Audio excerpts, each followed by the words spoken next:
Hi everyone, and welcome to our Wednesday encouragement. Hope your week is going well. December seems to be busy even with COVID, but that's a good thing. I think as much normalcy as we can get right now is a good thing.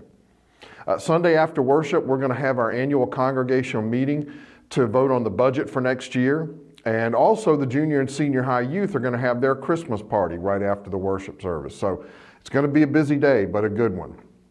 And next Wednesday, December 16th, we have our special night out Christmas event in the parking lot. Pray that the Lord will bless us with good weather as we try to make Christmas special for our special friends. And if you'd like to help out with that and haven't signed up yet, just call the office or email me and I'll get you set up with that. And don't forget about our candlelight service on December 20th at 6 p.m. We're going to have a wonderful night of music with the message of Christmas. And it's going to be a great way to start your Christmas week. And so we hope that you'll be with us for the candlelight service. And we're hoping to have our new senior minister, Steve, here to preach on December 27th while I'm on vacation. So keep that in mind.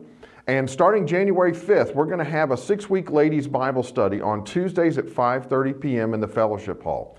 The topic is going to be forgiving what you can't forget. Discover how to move on, make peace with painful memories, and create a life that's beautiful again. So if you haven't signed up for that already, ladies, just call the office or email me and I can get you signed up for that. And also, if you haven't signed up for notifications, it's a great time to do that. We had a little dusting of snow the other day, and between that and COVID, you want to be kept up to date if we need to get word out about any changes or closures. So again, just call the office or email me and I'll get you signed up. You can get them by phone call, text, or email. And don't forget to keep checking on our folks who may not have internet to see these videos or may not be signed up for the alerts. If you see a need, please let us know about that. Well, I'm really sad because one of my favorite Christmas traditions was canceled this year, thanks to COVID, of course. One of my favorite things each year is seeing the video of the Taylor University Silent Night game.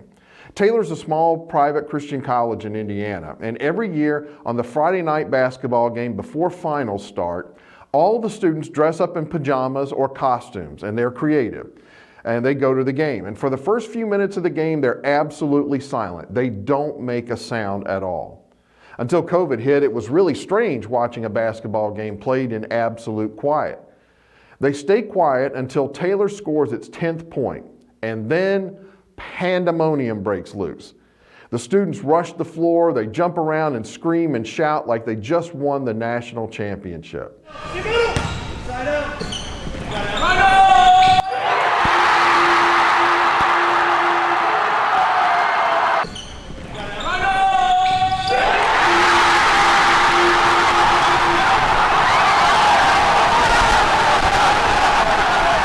The teams actually have an agreement that's made with the referee before the game that when that happens, there'll be an automatic timeout in the game charged to Taylor. And the game is stopped for several minutes while the students let out all their frustration and anxiety about finals as they've been studying all week. And then, in the closing moments of the game, the crowd stands, they put their arms around each other, and they sing. But instead of singing the good old song, they sing Silent Night, which again is a strange but really cool sight while a basketball game is going on. Take a listen.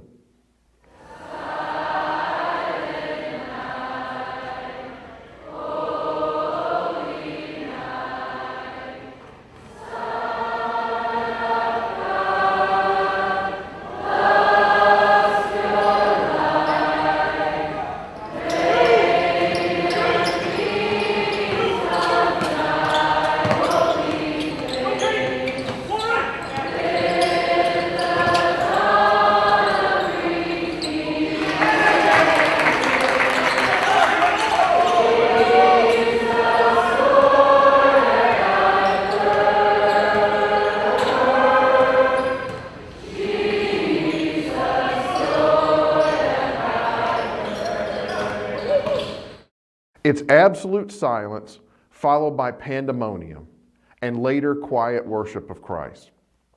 Sounds like what the shepherds experienced on the night Jesus was born. They were out in the pasture and it's dark, it's quiet, just the occasional gentle bleating of the sheep as they settle in for the night. And then pandemonium.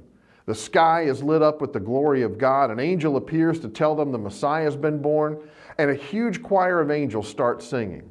Then they headed off to Bethlehem to see the child. And they found him in this quiet little corral and worshiped him there.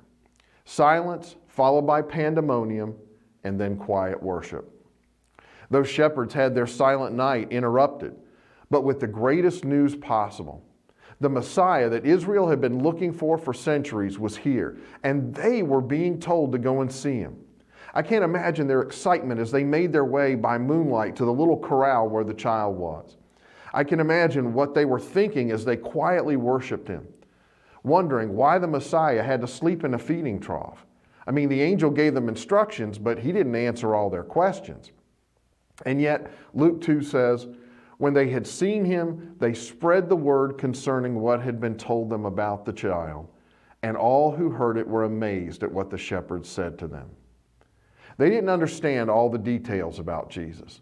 There were a lot of why questions they didn't have the answers to, but they couldn't help but spread the word about what they had seen and heard. You know, 2020 has been a rough year, but at Christmas we're reminded that we have a hope that goes far beyond our circumstances.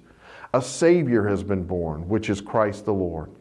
And I pray that the difficulties brought on by the pandemic will cause people to have a receptive ear, and that we'll all be like the shepherds and spread the word about the hope of Christ and what he's done for us.